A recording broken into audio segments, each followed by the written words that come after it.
2008 में मालेगांव में bomb blast होता है और उसकी आरोपी होती है साध्वी प्रज्ञा समेत कर्नल पुरोहित, और उसके साथ ही साथ 7 आरोपी होते हैं। लेकिन आज जो है उनको अदालत ने बरी कर दिया है। लेकिन सवाल उठता है कि आखिर मालेगांव बम ब्लास्ट में मारे गए उन 6 लोगों का कातिल कौन है, किसने वो साजिश रची, किसने वो बम ब्लास्ट किया था। वहीं दूसरी तरफ 2002 मुंबई लोकल ट्रेन ब्लास्ट में जब आरोपी को मुंबई हाईकोर्ट बरी कर देती है तो राज्य सरकार जो बीजेपी की सरकार है वो तुरंत सुप्रीम कोर्ट चली जाती है उनकी रिहाई के खिलाफ। सवाल यह है कि क्या अब राज्य सरकार जो बीजेपी की सरकार है महाराष्ट्र में, क्या वो मालेगांव बम ब्लास्ट में इनके खिलाफ सुप्रीम कोर्ट जाएगी जिस तरीके से इनको बरी किया गया है। लेकिन इससे भी बड़ा सवाल है कि आखिर उस ब्लास्ट का मास्टरमाइंड कौन। 19 साल हो गए जांच को, 4 जज बदले गए, 3 एजेंसियां लगी, लेकिन फिर भी ये पता नहीं लगा पाए कि आखिर उसका मास्टरमाइंड कौन था। जो बाइक वहां ले जाकर ब्लास्ट की गई थी वो किसके नाम पर रजिस्टर थी। हालांकि कोर्ट में इन सब आरोपों से साध्वी प्रज्ञा को बरी कर दिया गया है। आपको हेमंत करकरे याद होंगे, जो मुंबई हमले के दौरान शहीद कर दिए गए थे। उन्होंने किस तरीके से पूरे जो आरएसएस का नेटवर्क था और किस तरीके से ये लोग देश में बम विस्फोट किया करते थे, उन्होंने पूरी जो है इसकी परत खोल दी थी। लेकिन एक साजिश के तहत उनको भी शहीद कर दिया गया। तो ये कई सारे सवाल हैं लेकिन जवाब इसका कोई नहीं है। देखिए, मालेगांव ब्लास्ट में साध्वी प्रज्ञा समेत सभी 7 आरोपी एनआईए कोर्ट ने बरी किए।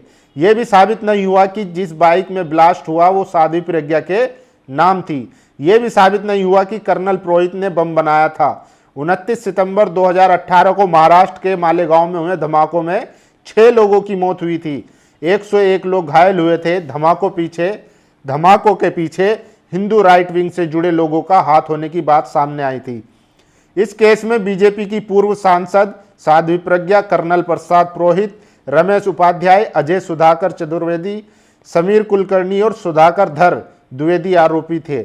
अब इनको बाइज्जत बरी कर दिया गया है। लेकिन सवाल वही, मालेगांव में ब्लास्ट हुआ, 6 लोग मारे गए, ये तो साबित हो गया, लेकिन किसने मारे ये साबित नहीं हुआ। अब तक 3 जांच एजेंसियां, 4 जज बदले, आखिर में सभी 7 आरोपी बरी हो गए। और मरने वालों के नाम भी सुन लीजिए।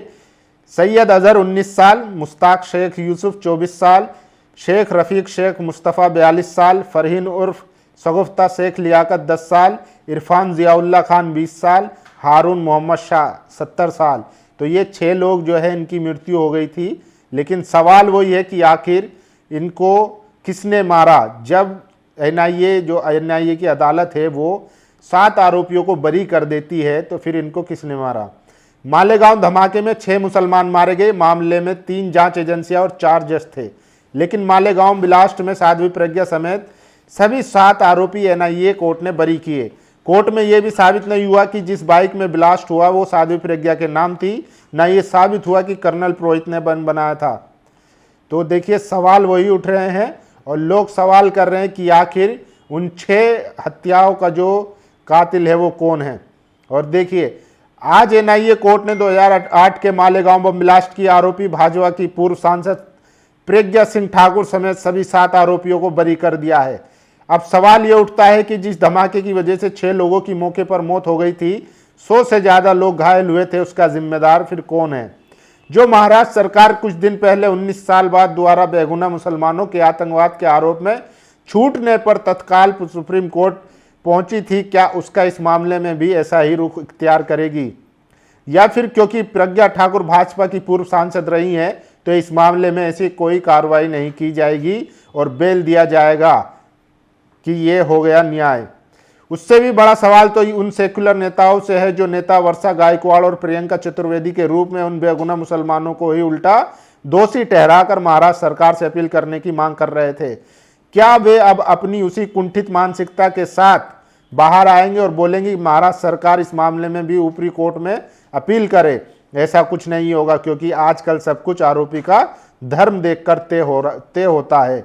तो ये बड़ा सवाल है। जब अभी हाल ही में जो मुंबई लोकल ट्रेन ब्लास्ट के आरोपी थे जब उनकी रिहाई हुई तो तमाम नेता जो सेक्युलर चोला ओढ़कर पहने रहते हैं तो तुरंत कहने लगे कि सरकार को इनके खिलाफ उच्चली अदालत में जाना चाहिए। लेकिन अब जब साध्वी प्रज्ञा समेत कर्नल पुरोहित समेत 7 लोगों को बाइज्जत बरी कर दिया है, उन पर आरोप सिद्ध नहीं हुआ है, तो क्या अब सरकार इनको ऊपरी अदालत में चैलेंज करेगी? क्या इनके खिलाफ भी ऊपर जाएगी? क्योंकि 6 लोग तो मरे, 100 से ज़्यादा लोग घायल हुए हैं, लेकिन किसने मारा? या फिर अदालत को चाहिए कि उन जांच एजेंसियों पर कार्रवाई करें जो 20-20 साल जो है लोगों को जेल में सड़ा देते हैं, चाहे वो साध्वी प्रज्ञा हो या कर्नल पुरोहित हो। अगर वो बेगुनाह हैं तो फिर उन जांच एजेंसियों पर कार्रवाई होनी चाहिए कि उन्होंने जो असल आरोपी है, 19 साल हो गए, 20 साल हो गए, लेकिन फिर भी जो है उनको असली आरोपी नहीं मिलता, असली गुनहगार नहीं मिलता है। चाहे वो 2002 की मुंबई लोकल ट्रेन का मामला हो, जांच एजेंसियां 20-20 साल लगा देती है, लेकिन जो असली मुजरिम है वो नहीं मिलता। लोग मर जाते हैं, लोगों के घर परिवार वाले तड़पते हैं। एक तो जो मरा उसकी फैमिली बर्बाद होती है, और प्लस जिसको आरोप में उठाया और जेल में सड़ा दिया 20-20 साल, उसकी फैमिली बर्बाद होती है। लेकिन इन जांच एजेंसियों को शर्म नहीं आती है, 20-20 साल में ये लोग एक आरोप सिद्ध नहीं कर पाते हैं। आखिर इसकी वजह क्या है? तो ये बड़ी खबर थी कि किस तरीके से मालेगांव ब्लास्ट में साध्वी प्रज्ञा, जिन पर आरोप था कि उनके नाम से जो बाइक रजिस्टर थी उसका इस्तेमाल किया गया था बम ब्लास्ट में, और कर्नल पुरोहित पर आरोप था कि उन्होंने बम बनाए थे, लेकिन एनआईए कोर्ट में ये सारी चीज़ें साबित नहीं हो पाई, जिसके चलते अब उनको बरी कर दिया गया है। तो क्या सरकार अब इसको आगे चैलेंज करेगी? देखने वाली बात है। बाकी सबको पता है कि आज देश किस तरीके से चल रहा है, कानून अदालत सबको जो है उठाकर ताक पर रख दिया गया है। ना तो कानून का इकबाल बचा है, ना अदालतों का सम्मान। बाकी जाति धर्म देखकर जो है वो फैसले किए जा रहे हैं।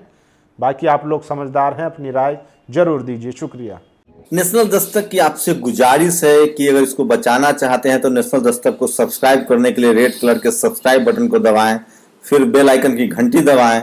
नेशनल दस्तक को बचाने के लिए बहुत जरूरी है कि हर खबर को शेयर करें, लाइक करें, कमेंट जरूर करें।